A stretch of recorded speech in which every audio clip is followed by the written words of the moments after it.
कल के कथा प्रसंग में आप सब लोगों ने उलूकल बंधन की पावन लीला श्रवण की। इसके आगे श्रीमद् भागवत के 10वें स्कंद के 11 अध्याय में श्री सुखदेव जी भगवान कहते हैं, बोले गोपानंदादयास्तुत्वा द्रुमयो पततो रवम् तत्रा जगमु कुरुश्रेष्ठ निर्घात भय संकिता। गोपानंदादयास्तुत्वा द्रुमयो पततो रवम्।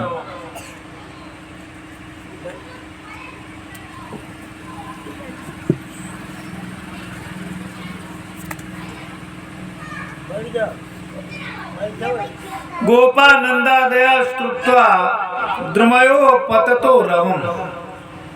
द्रुमयो पतता रवम्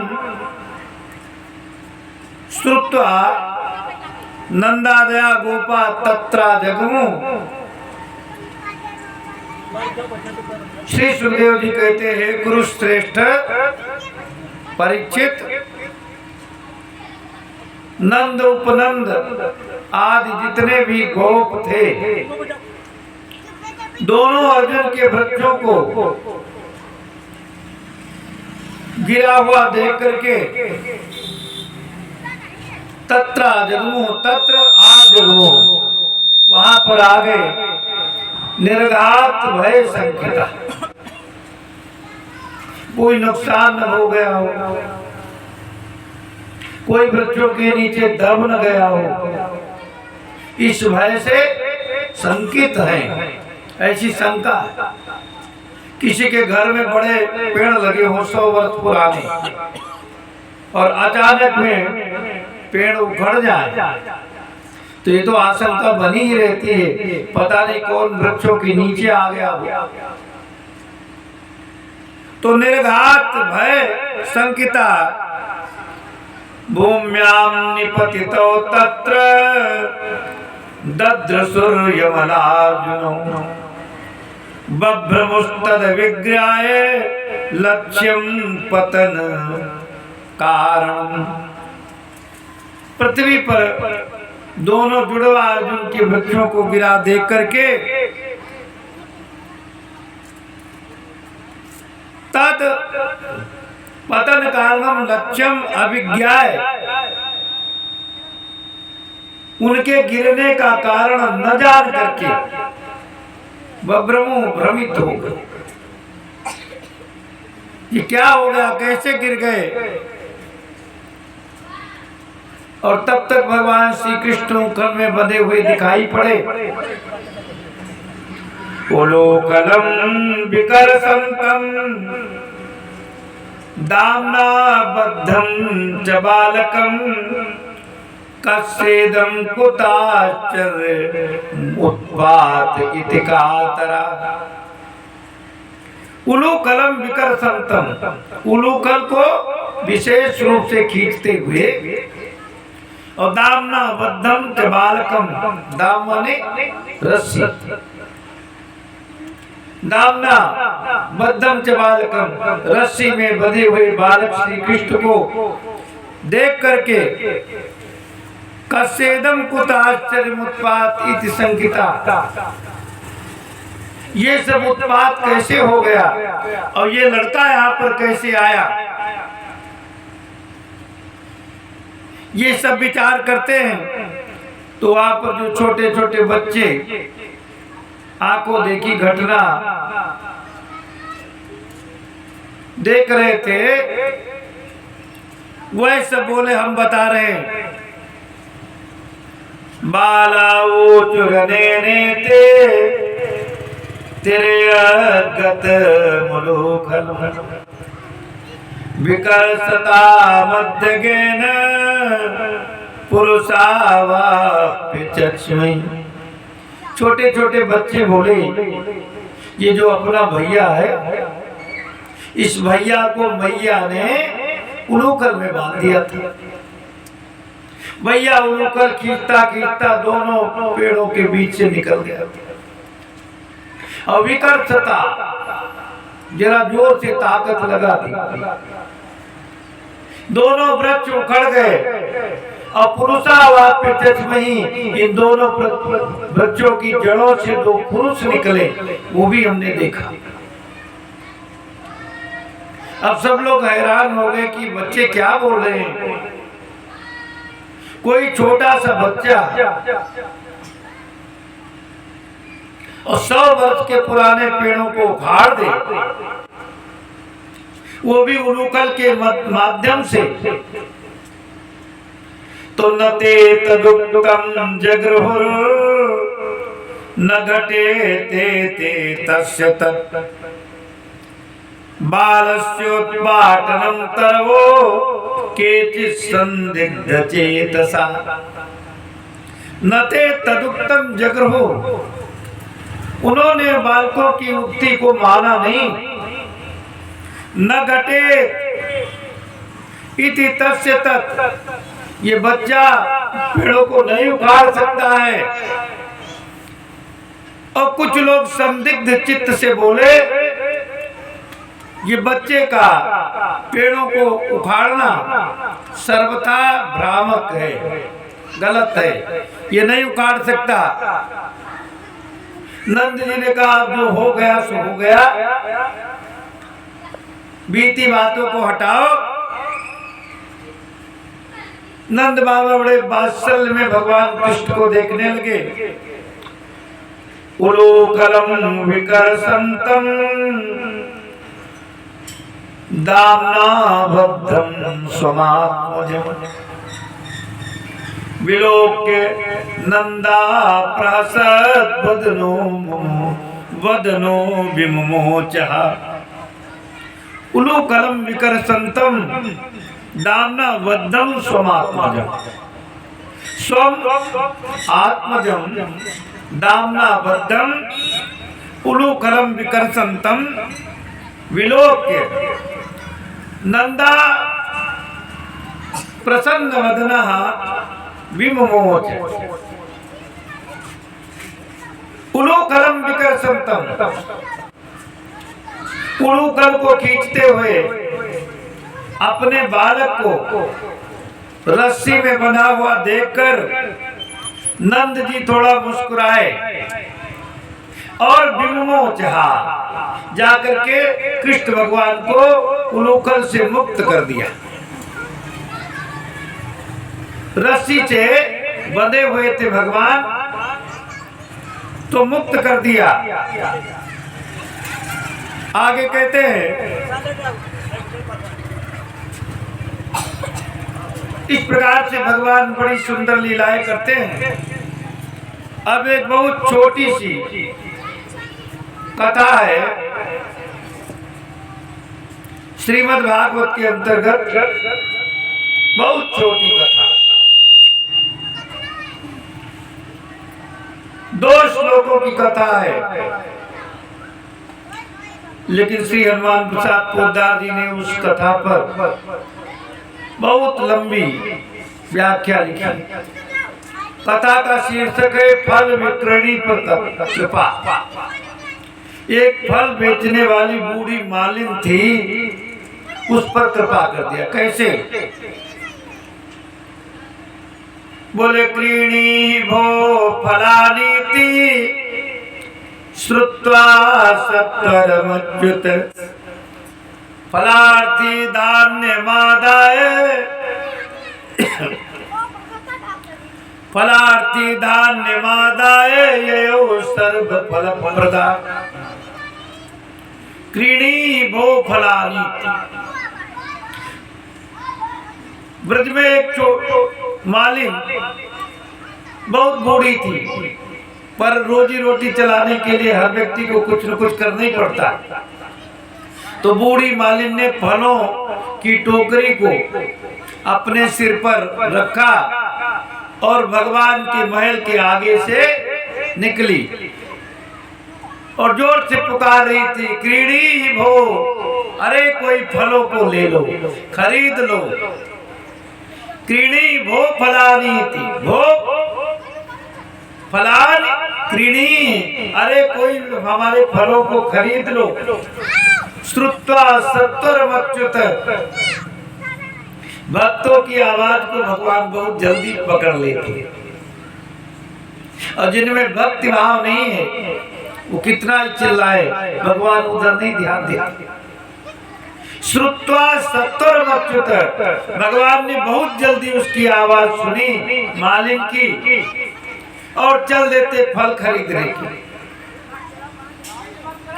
फलार्थी धान्यवादाय ययो सर्व फल प्रदा, फलार्थी फल चाहने वाले भगवान धान्यम आदाय, धान्य माने अनाज, कुछ अनाज को अपनी अंजलि में ले लिया, ऐसे अजूरे में अनाज ले लिया। और ययौ सर्व फल प्रदा, सर्व फल प्रदा ययौ, जो प्रत्येक प्राणी को अर्थ धर्म काम मोक्ष रूपी फलों को देने वाले हैं, ऐसे निखिल फल प्रदाता परमात्मा उस मालिन के फल खरीदने चले। अब छोटी अवस्था है, छोटा बच्चा अनाज लेकर के चलेगा,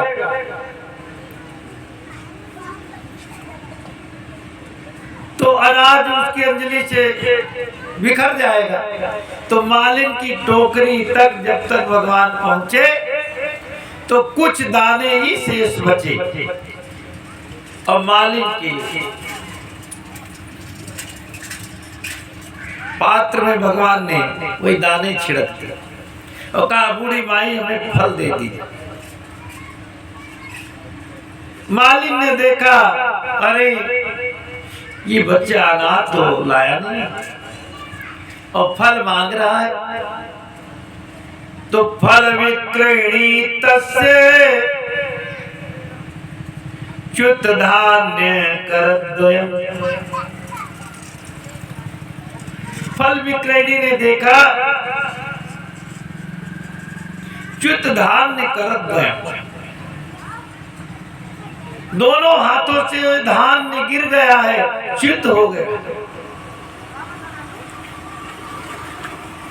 किसी सामान्य बालक के हाथ से अनाज गिर जाए ये तो स्वाभाविक है, पर अच्युत के हाथ से कुछ च्युत हो जाए ये तो असंभव है।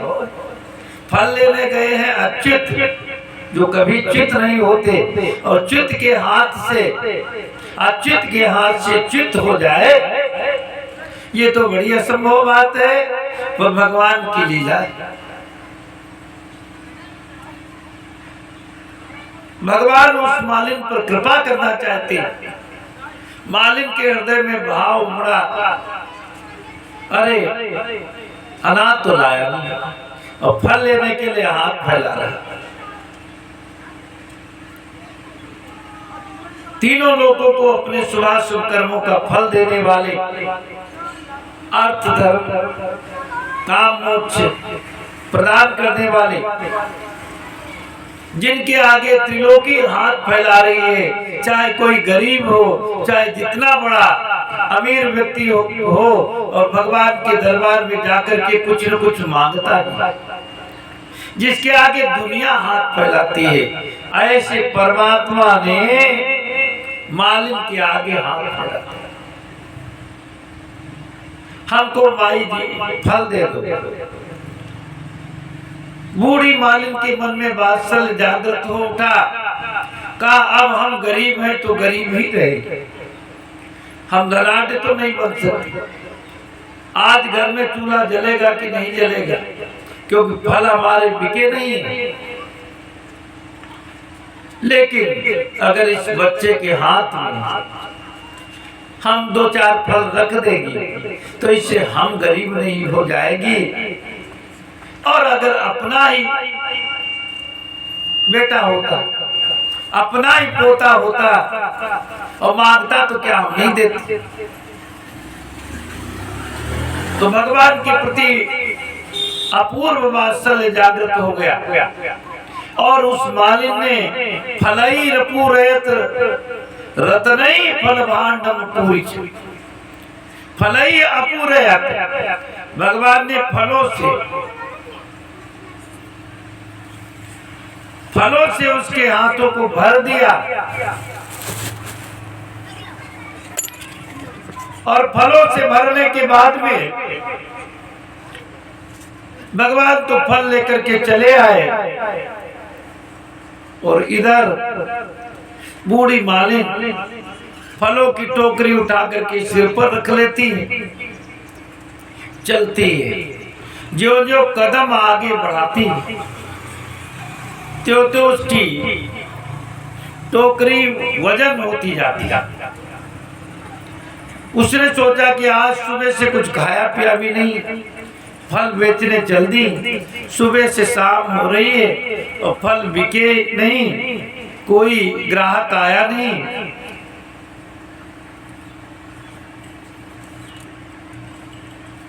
एक नन्हा सा बच्चा आया नहीं, फल नहीं, फल तो हमने उसे दे दिया, पर वो भी 2-4 दाने अनाज के डालकर चला गया।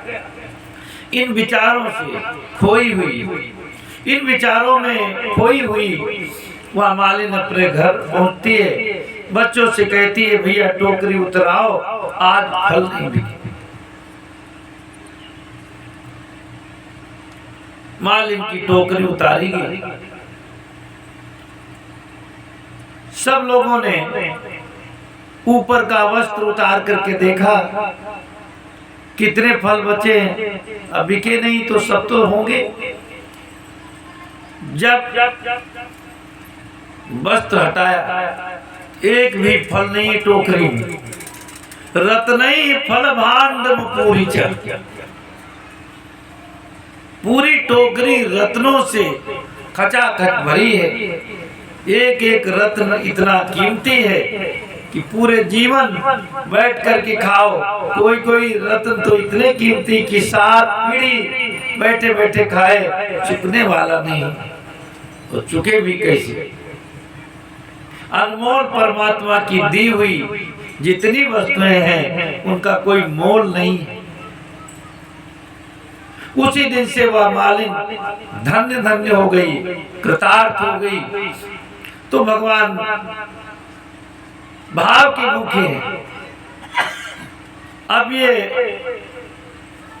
हमको सुनाने में देर लगी, पर शायद इस व्यवहार में उतना अभी समय नहीं लगा होगा, लेकिन क्षण मात्र जो कोई भगवान में भाव लगा देता है वो धन्य हो जाता है। इसीलिए भगवान ने गीता में कहा इधर उधर बुद्धि कम लगाओ, मय्येव मन आधत्स्व मयि बुद्धिम निवेशय निवसिष्यसि मय्येव अत ऊर्ध्वं न संशयः। मय्येव मन आधत्स्व, मेरे में ही अपना मन लगाओ। मैं बुद्धि निवेश है, अपनी बुद्धि हमारे में लगाओ, दुनिया में मत लगाओ। दुनिया में बुद्धि लगाते लगाते बूढ़े हो गए, कुछ दुनिया ने दिया तुमको? नहीं दिया।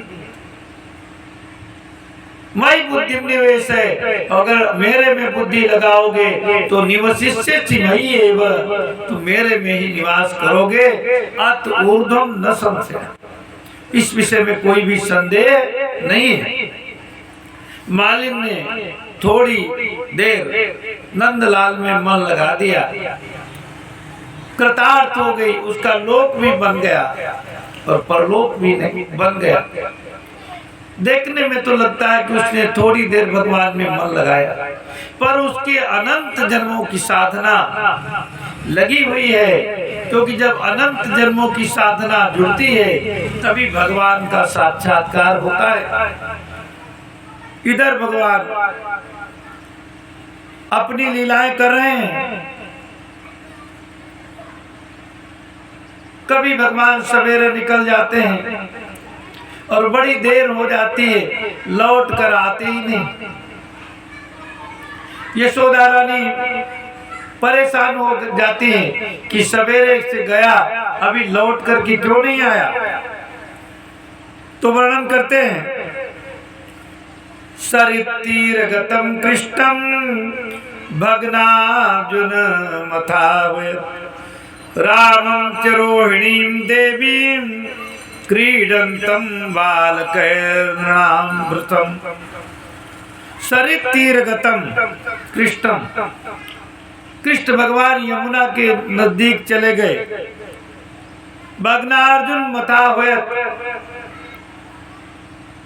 अर्जुन के वृक्ष गिरे पड़े हैं। और रामं च रोहिणीं देवीं क्रीडंतम बालकैर्भृशं, जब बलराम और कृष्ण को रोहिणी देवी बहुत देर तक खेलते हुए देखती हैं और बुलाने पर भी आते नहीं हैं,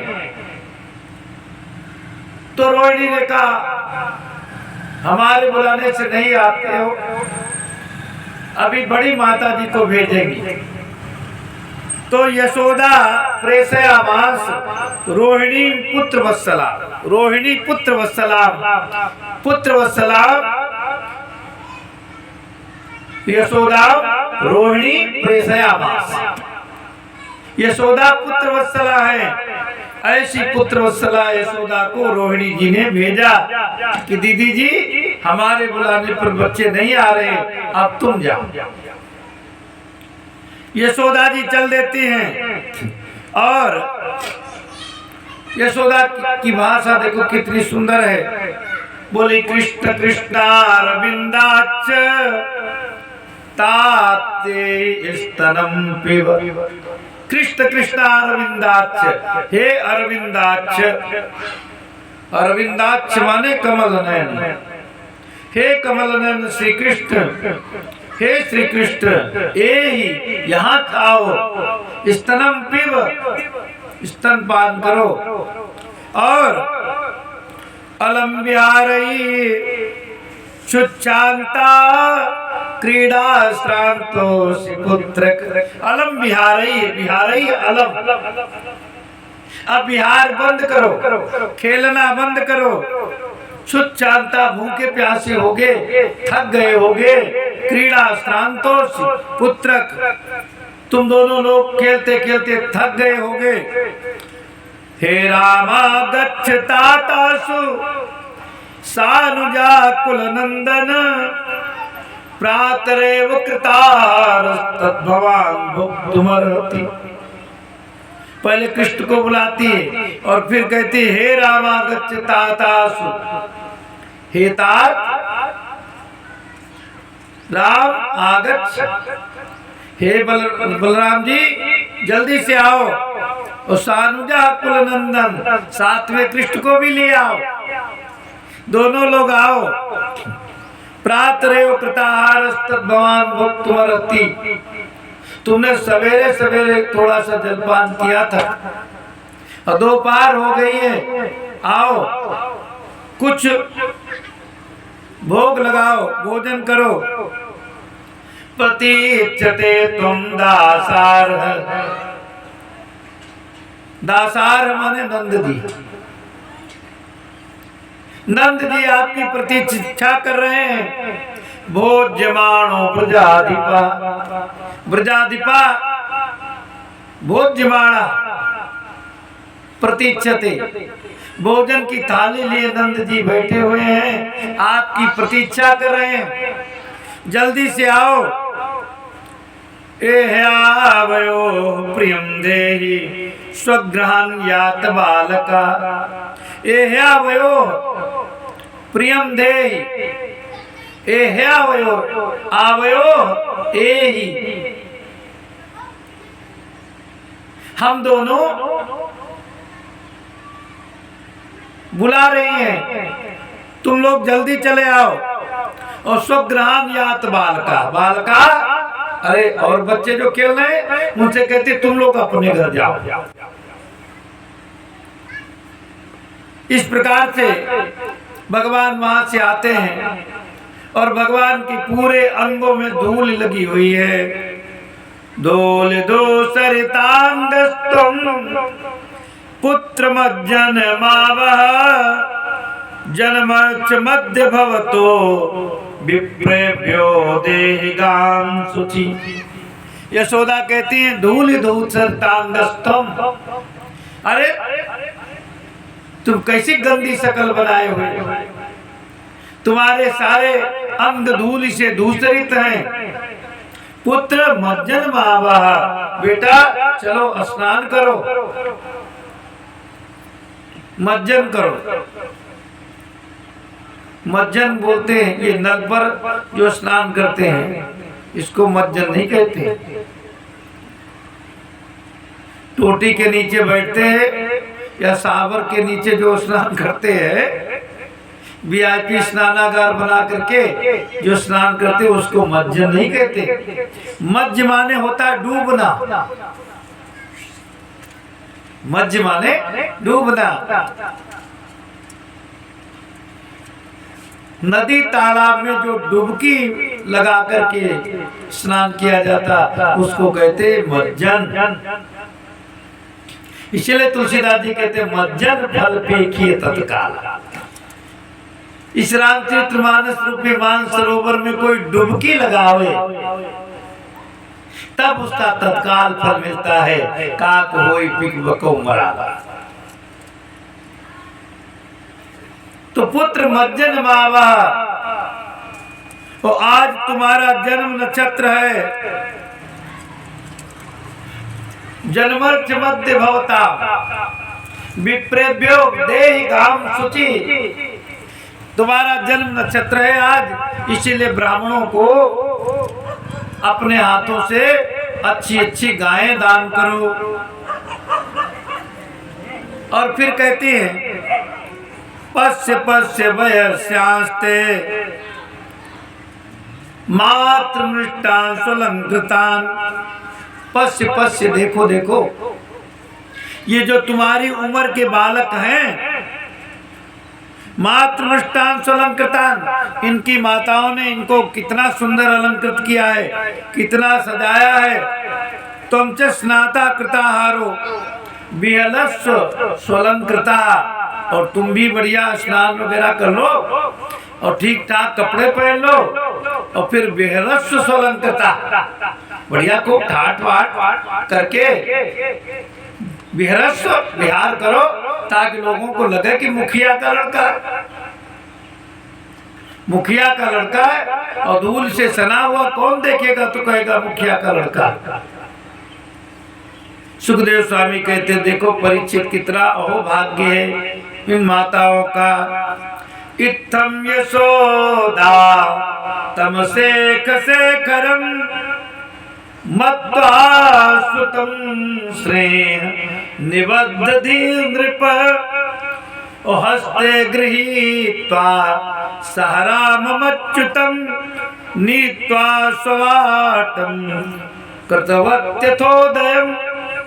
इत्थम यशोदा तम शेखरम, तम अशेष शेखरम, जो संपूर्ण देवताओं के मुकुटमणि हैं,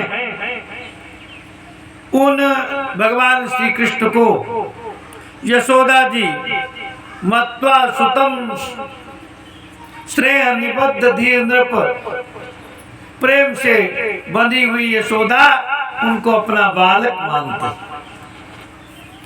हस्ते गृहीत्वा सारामच्युतम, सारामच्युतम हस्ते गृहीत्वा, कृष्ण और बलराम का एक एक हाथ पकड़ लिया यशोदा जी ने, और नीत्वा स्वाटम, अपने रास्ते चली गई, नंदालय में चली गई। अब इधर जब कृष्ण बलराम यशोदा रानी के महल में पहुंचे तो वहां पर एक उपनंद नाम की गोप थे, हो सकता नंद जी के छोटे भाई ही। तत्रोपनंद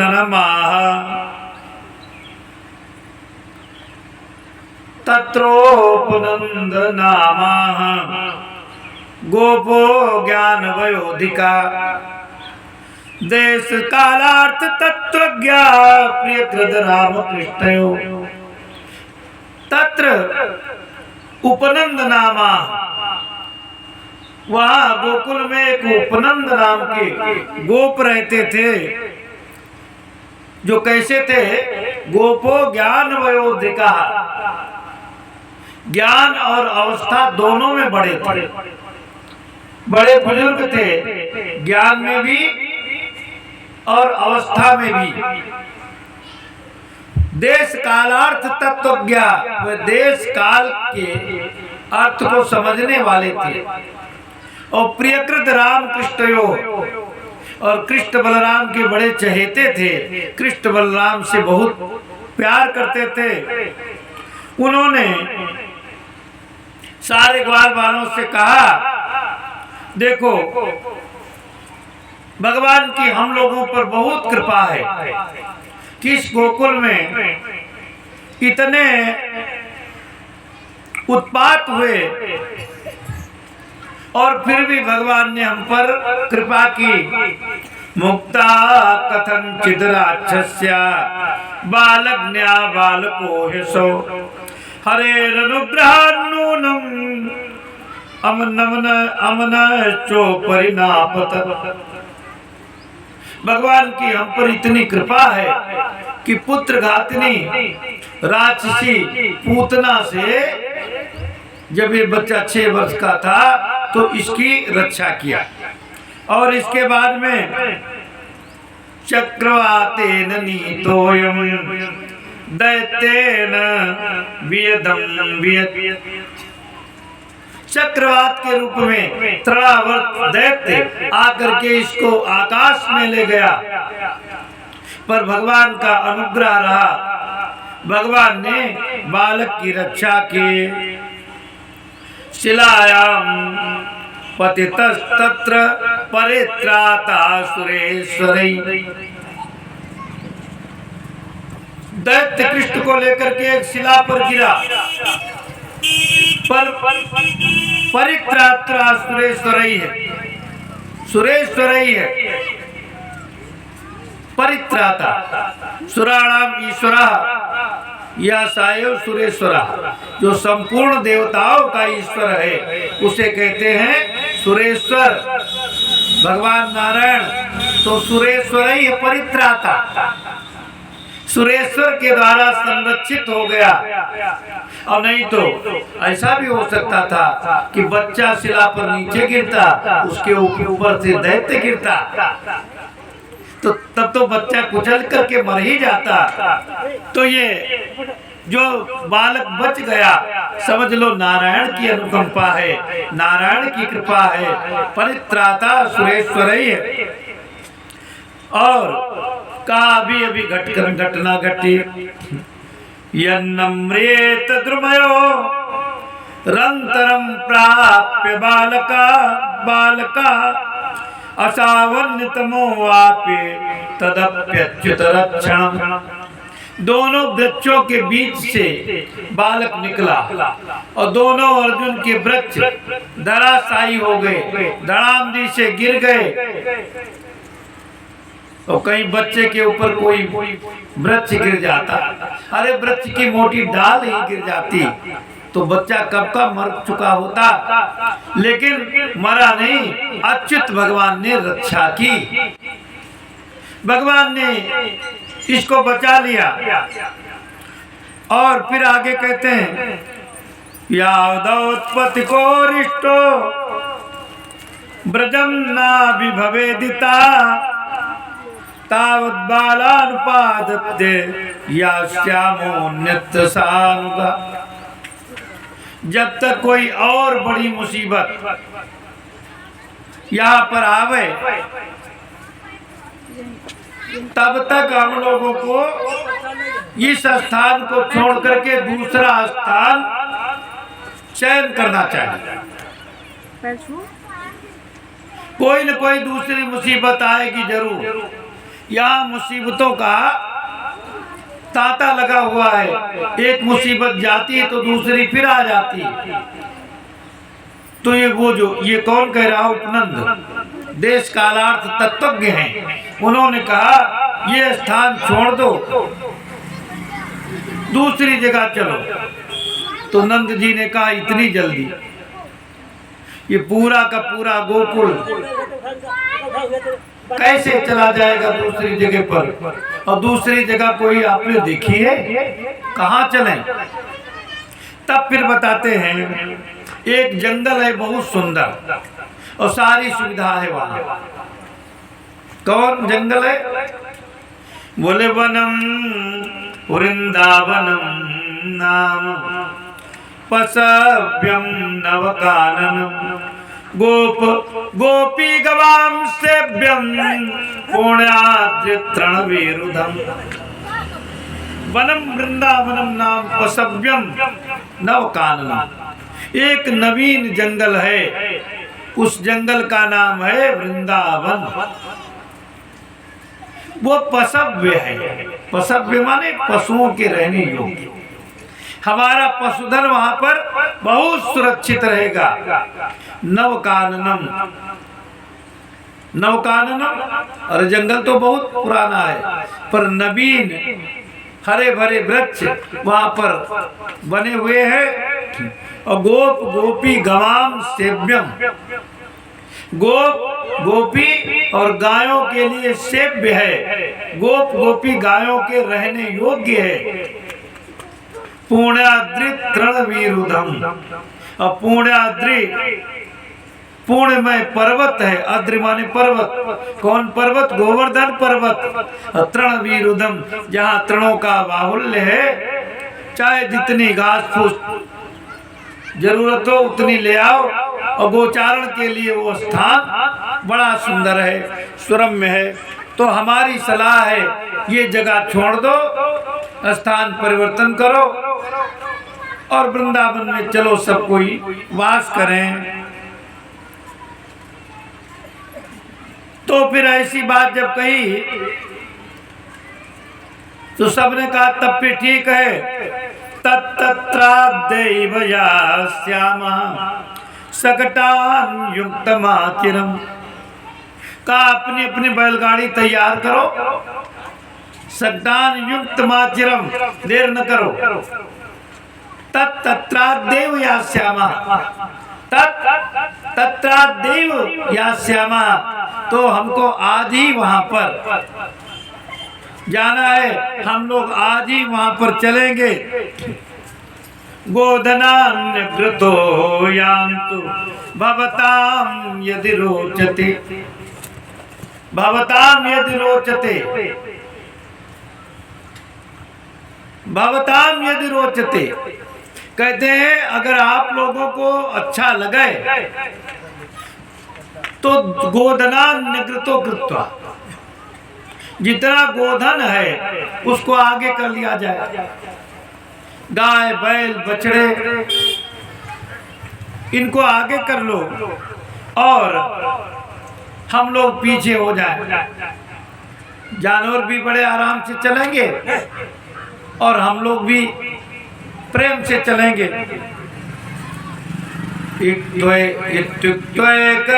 धियो गोपा साध साध्विवादिना तच्छ्रुत्वैक धियो गोपा, तच्छ्रुत्वा एक धियो गोपा साधु साध्विवादिना। तच्छ्रुत्वा माने उन लोगों की ऐसी बात को सुनकर, उपनंद की बात सुनकर के, गोपा साधु साधु इति वादिना, साधु साधु बहुत सुंदर बहुत सुंदर ऐसा बोल पड़े। ब्रजान स्वान स्वान समायुज्य ययु रोड परिच्छदा। ब्रजान स्वान स्वान समायुज्य, स्वान स्वान ब्रजान समायुज्य,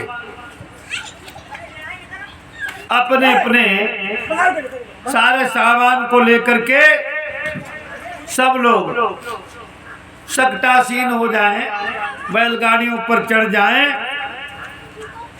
वृद्धान बालान स्त्रियों राजन सर्वोपकरणानि च, जितने वृद्ध हैं और जो बालक हैं, वृद्धान बालान स्त्रियों राजन, और सर्वोपकरणानि च, बालक वृद्ध स्त्रियां और सब अपना सामान बैलगाड़ियों पर लाद दिया जाए और हम लोग जो हैं ये सब पैदल चलेंगे। गोधनानि पुरस्कृत्य श्रृंगाण आपूर्ण सर्वतः, श्रृंगाण आपूर्य सर्वतः गोधनानि पुरस्कृत्य, पुराकृत्य अग्रे कृत्वा, गोधन को आगे करके हम लोग चल देते हैं। तूर्य घोषेण महता ययु सा पुरोहिता, तूर्य घोषेण महता, और खूब तुड़ही इत्यादि बजाई गई उच्च स्वर में। क्यों ये तुड़ही क्यों बजाई गई? अरे कोई स्थानांतरण करता है तो कोई बाजा बजाता है? नहीं, बाजा नहीं बजाता है, पर कहते हैं ये जो तूर्य नाद है ये मांगलिक वाद्य, मांगलिक वाद्य है। क्योंकि जब वसुदेव देवकी की विदाई हुई थी तो शंख तोर्य मृदंगाश्च नेदुर्दुन्दुभयो समम, प्रयाण प्रक्रमे तावत् वरबद्धो सुमंगलम। देवकी की विदाई के समय में वर वधो सुमंगलम, वर और वधु का कल्याण करने के लिए तूर्य शंख मृदंगाश्च नेदुर्दुन्दुभयो समम, तूर्य शंख मृदंग और दुंदुभी माने नक्कारा ये सब वाद्य यंत्र बजाएंगे। ये मांगलिक वाद्य यंत्र हैं। इसीलिए तूर्य घोषेण महता ययु सा पुरोहिता, सा पुरोहिता ययु, अपने पुरोहित के साथ, कुल गुरु के साथ चल देते।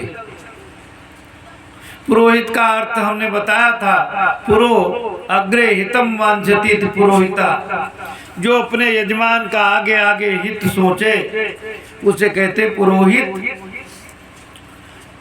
चल देते हैं बहुत सुंदर सजावट के साथ, सभी लोग बड़े प्रेम से जा रहे हैं। वृंदावनम संप्रविश्य सर्वकाल सुखावहम, वृंदावन कोई सामान्य वन नहीं, सर्वकाल सुखावहम। ये भगवान के जमाने में तो चलो भगवान के आने पर सारी प्रकृति ही सुंदर हो गई थी। जहाँ भगवान वास करते हैं वहाँ लक्ष्मी जी तो निरंतर वास ही करती हैं, सारे देवता निवास करते हैं। भगवान की सेवा के लिए बड़े बड़े संत महात्मा, यक्ष गंधर्व चारण विद्याधर गुह्यक सब वास करते हैं जहाँ भगवान रहते। तो तब तो ठीक ही था। आज के समय में देखो वृंदावन कितना मधुर हो गया है। सर्वकाल सुखावहम वृंदावन है, चाहे भगवान के काल का वृंदावन हो चाहे आज के काल का वृंदावन हो, वृंदावन तो सर्वकाल सुखावा है। और कहते हैं तत्र चक्रुर व्रजावासम सकटई अर्ध चंद्रवत, सकटई अर्ध चंद्रवत व्रजावासम तत्र चक्रु, अपने अपने सकटों को अर्ध चंद्राकार बना लिया, अर्ध चंद्र की भांति जितनी बैलगाड़ी थी उनको लगा लिया और नीचे स्थान हो गया रहने सहने का। सब लोग आराम से रह रहे हैं। वृंदावनम गोवर्धनम यमुना पुलिनानि च विद्यासी दुत्तमा प्रीति राम माधवयो नृप।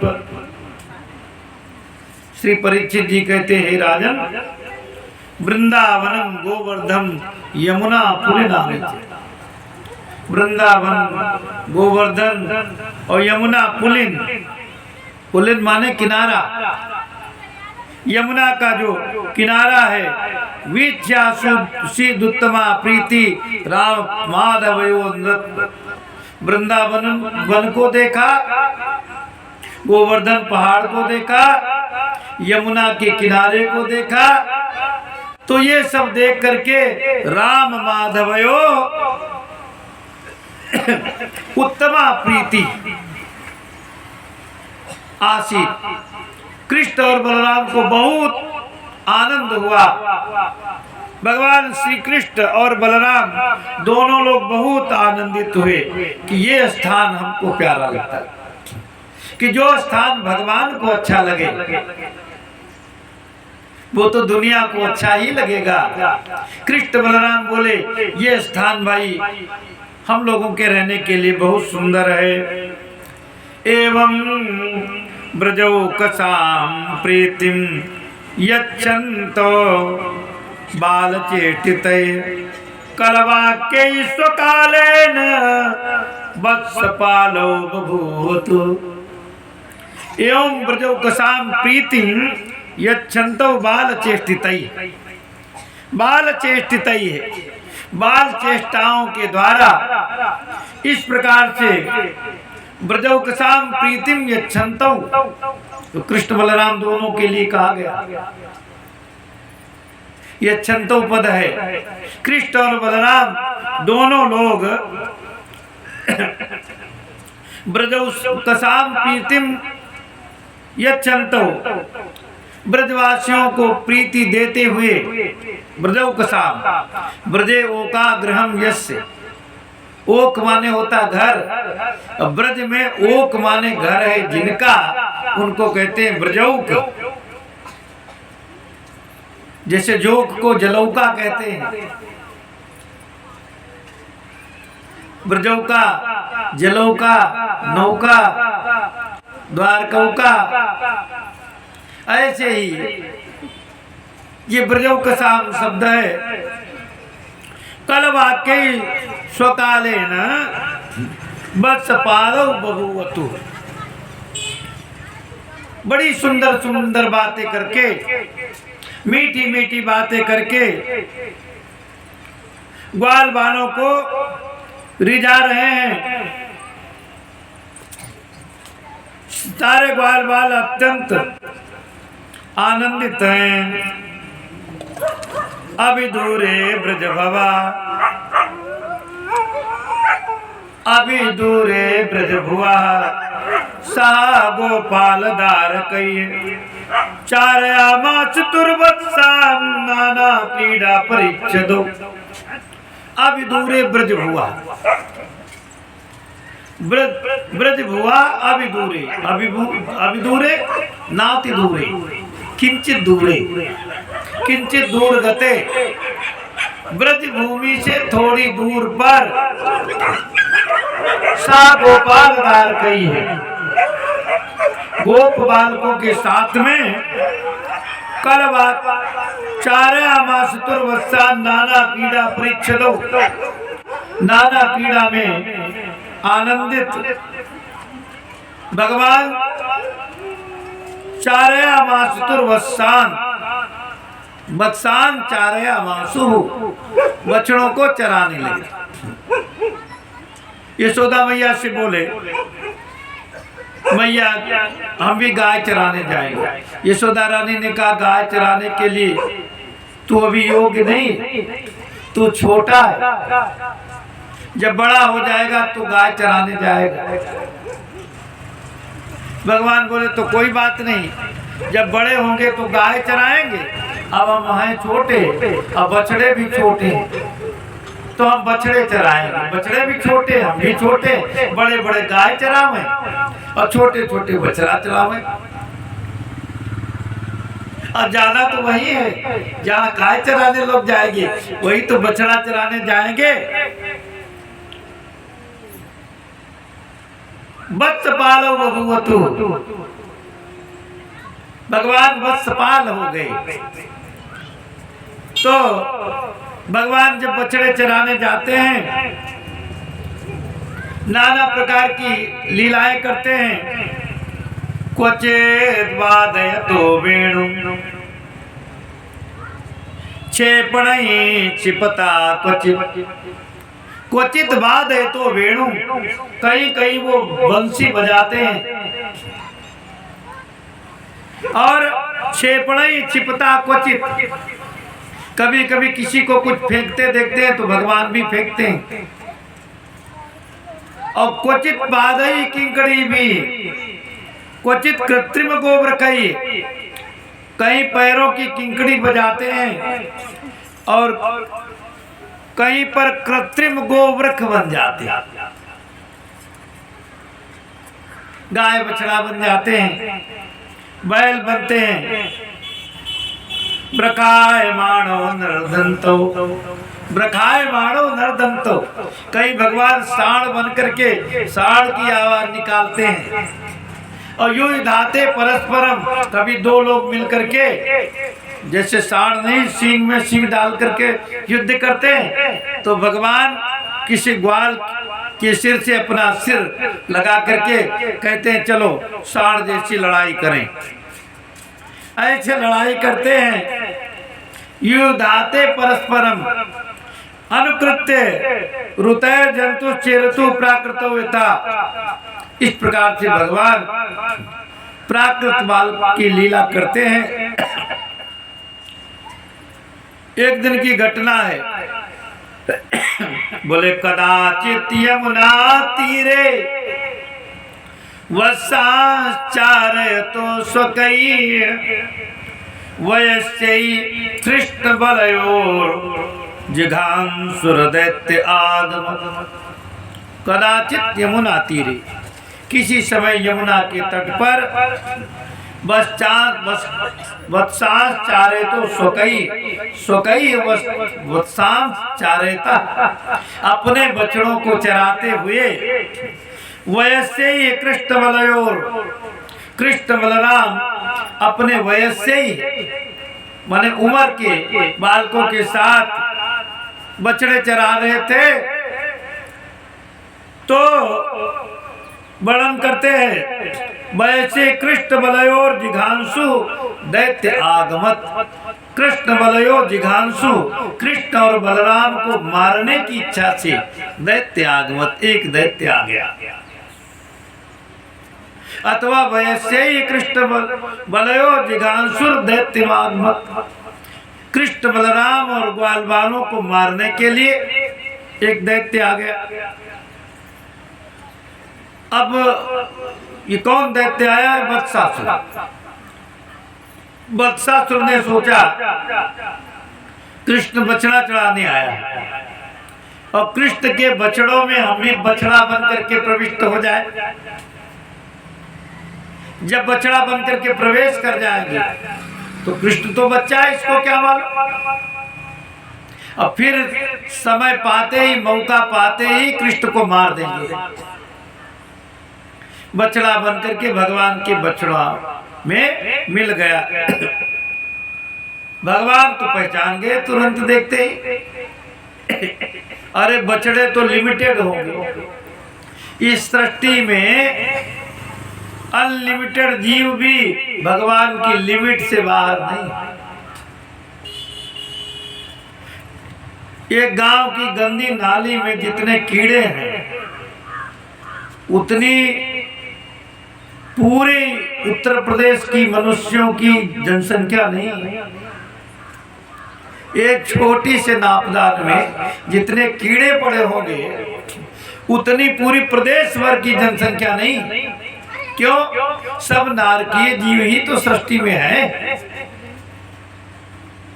बड़ा पुण्य होता है तो मनुष्य का जन्म मिलता है,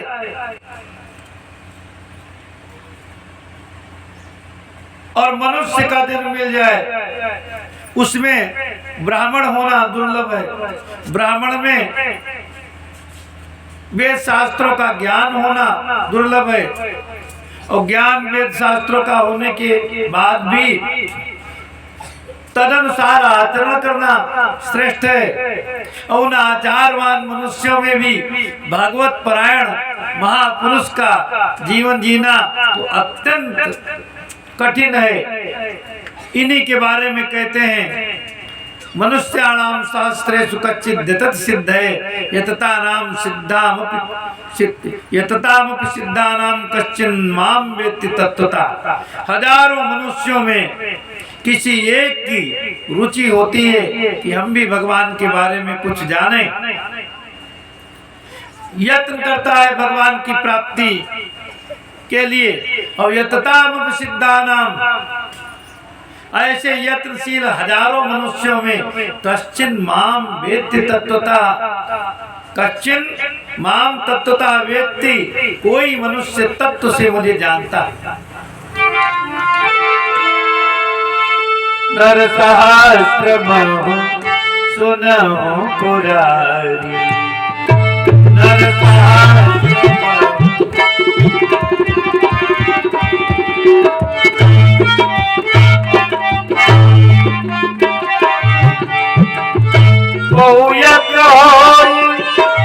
धर्म व्रतधारी,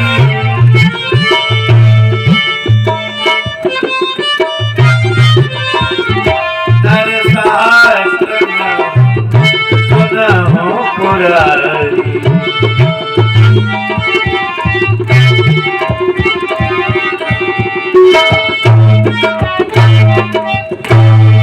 हजार मनुष्यों में कोई एक धर्म व्रती होता है, हजार में एक छांटो। ऐसे करोड़ आदमी इकट्ठे करो, हजार में एक कोई धार्मिक होता है, ऐसे हजार में एक छांट करके करोड़ तैयार करो।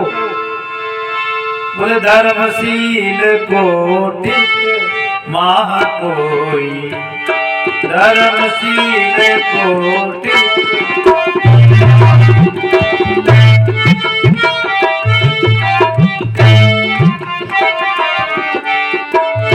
विषय विमुख विरागरत होई,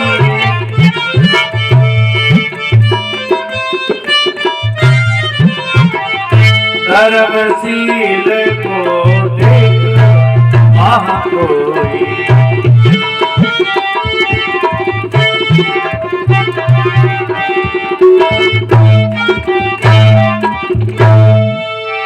धर्मशील कोटिक महा कोई, करोड़ों धर्मशीलों में कोई एक व्यक्ति ऐसा होता है जो विषय विमुख, विषयों से विमुख और विराग रत हो। हजार में एक धर्मशील और करोड़ों धर्मशील में एक व्यक्ति ऐसा होता है जो विषय विमुख हो। विषय विमुख होना बड़ा कठिन है। सर्वेन्द्रियाणि संयम्यास्ते मनसा स्मरन् इंद्रियार्थान् विमूढ़ात्मा मिथ्याचारः उच्यते।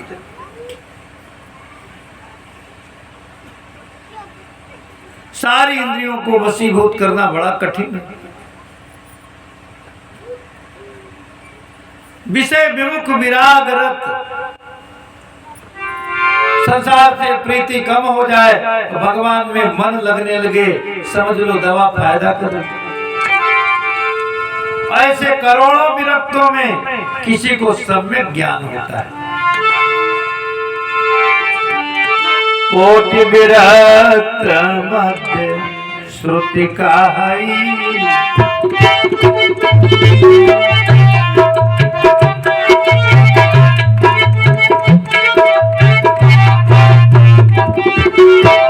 कोटि विरक्त मध्य श्रुति कहाई,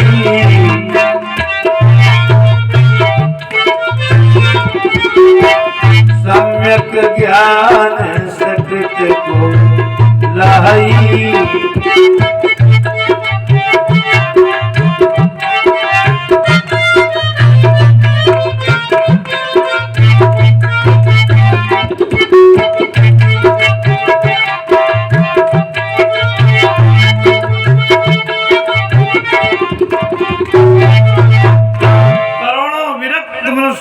कोई एक ऐसा होता है जिसको सम्यक ज्ञान हो। सम्यक माने भली भांति ये जान जाए कि संसार में ईश्वर के भजन के अतिरिक्त सब कुछ अनुपयोगी है। ईश्वर के भजन के सिवाय संसार में कुछ भी सार नहीं है, या जिसकी बुद्धि में परिनिष्ठित हो गया है उसको सम्यक ज्ञानी कहते हैं। सम्यक ज्ञान सकृत को लाई। सकृत माने एक बार, सकृत माने विरला। विरला कोई व्यक्ति होता है जो सम्यक ज्ञानी होता है। देखो करोड़ों आदमी कुंभ में आजकल डुबकी लगा रहा है। कोई कहता है 40 करोड़ आए हैं, कोई 50 करोड़, कोई 70 करोड़ कहता है। पर ये मान करके चलिए कि ये सब कुंभ में जो स्नान कर रहे हैं हमारे लिए तो सब प्रणम्य है, सब बंदे हैं, तो सब भूरि भागी, क्योंकि सब भगवान की भक्ति से प्रभावित होकर के गए। पर इनमें कितने सम्यक ज्ञानी ये कहना बहुत कठिन है। 70 करोड़ में भी कोई है ये कहा नहीं जा सकता। क्यों? ये कुंभ तो अनादिकाल से लगता चला आ रहा है। एक बार भरद्वाज ऋषि के जमाने में भी कुंभ का मेला हुआ, जिसका गोस्वामी जी मानस में वर्णन करते। एक बार भरी मकर नहाए, सब मुनीष आश्रमण से दाए। एक बार कुंभ में बड़ा भयंकर मेला लगा। सारी व्यवस्था हुई, उच्च कोटि के लोग आए। इस काल से तो उस काल में ज्यादा ही अच्छे आए होंगे। जब भरद्वाज जी जैसे ऋषि थे तो कहते हैं सब लोग आए। देव धनुज किन्नर नर श्रेणी सादर मज्जै सकल त्रिवेणी। सबने त्रिवेणी में स्नान किया।